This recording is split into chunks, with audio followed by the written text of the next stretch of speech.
what are the signs that someone should start considering? Like, what signs would someone have internally that will make them think, okay, strategically, maybe I should start considering ownership?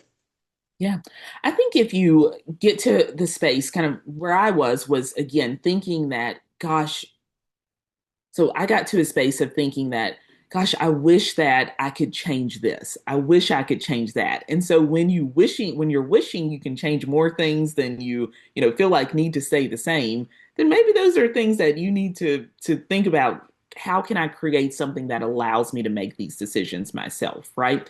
Or even more when you get to a space where you are driving down the road and you're thinking, gosh, if I had my own private practice, I would do this, this way instead, or I would, consider this, or I would hire this person, or I would, do XYZ. When those thoughts get to where they consume you more than the thoughts of going into someone else's job, that's when maybe you sit back and start thinking, is this something that I really can do or should do?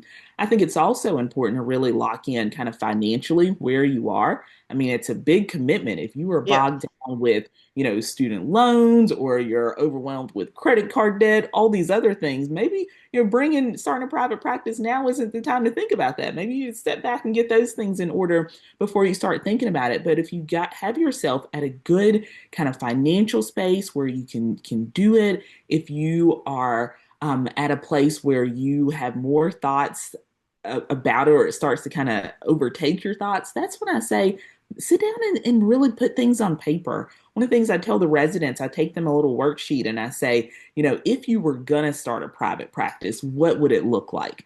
Where would you want the practice to be? What services would you offer? What days would you work? What would your schedule look like? What staff would you hire?